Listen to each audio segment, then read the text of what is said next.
All right, here we are waiting for Senator Obama, and this is what it looks like before everybody got in here. You see the line right there. Oh, look, you can see Aaron taking a picture. You better come up.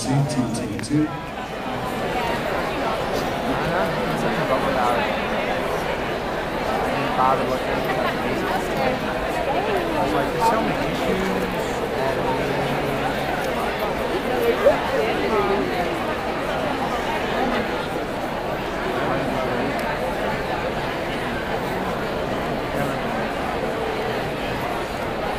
I think it's that icon here.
Thank you so much. Thank you.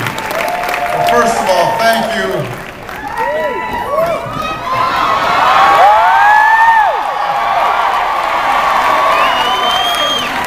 Thank you so much. Thank you for the wonderful introduction. I am so grateful to all of you for taking the time to be here. I want to thank Dr. Cohen, president of Tulane University, and his lovely wife. I want to thank one of the legends of New Orleans, Dr. Norman Francis, president.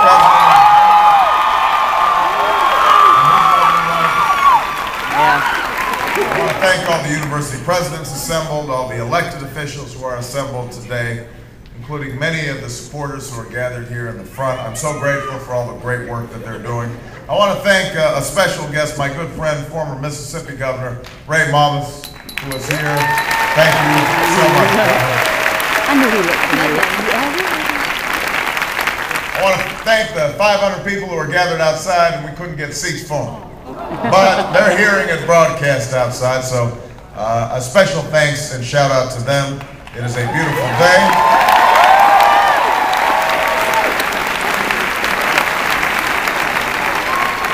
I want to thank all the students.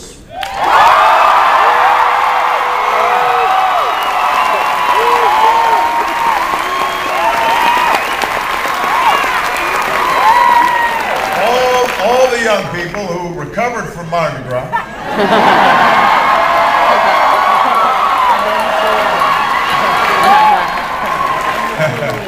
You don't look any worse for wear. But more importantly, because you have inspired me. Everywhere I go, we have been seeing young people get involved in ways that we have not seen in a generation. We were in... when we were caucusing in Iowa, when we were organizing ourselves for that first contest, we kept on seeing young people come to our various rallies and town hall meetings and events, and I would tell reporters, something's different this time. I'm telling you, young people are going to come out. And they said, you know, they always say young people are going to get involved. They never do. Young people are apathetic, or they're cynical, or they're this, or they're that. And on that day of that first Iowa caucus, I went to one of the precincts, one of the caucus sites, and I stood there and I just watched young people, college students and even high school students streaming in, one after one, and they'd come up and they'd shake my hand and they'd say, you know, I have never gotten involved before in my life, but there's something different this time. I feel like I've got a stake in it. I want to make America better. And it is inspiring me. You inspire me. So thank you, young people, for taking the time to be here.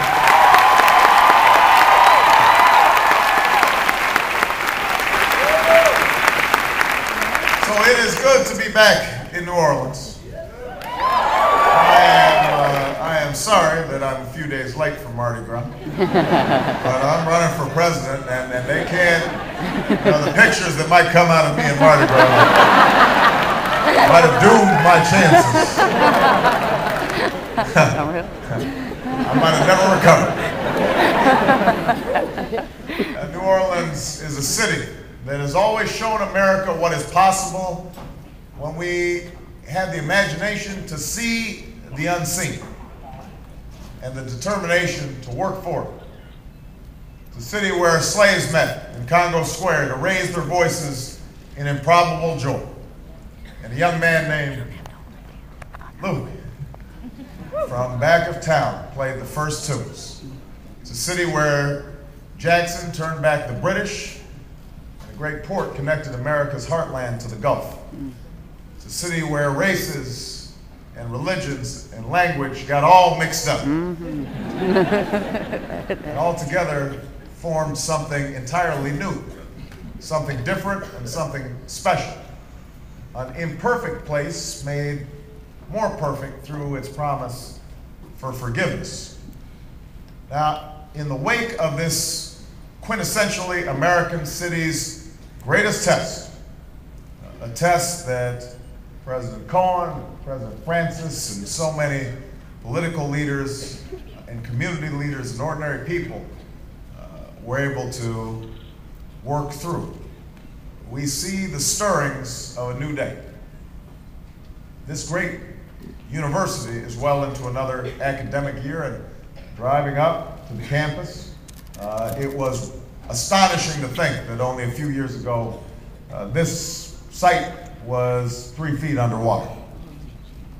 The St. Charles streetcar is rattling downtown.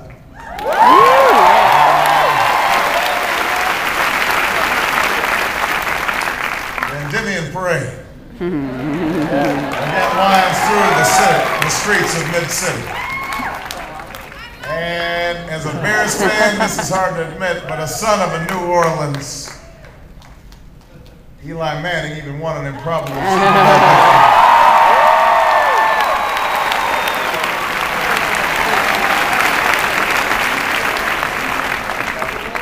We need a quarterback in Chicago. Hey. Is there another Manning brother somewhere?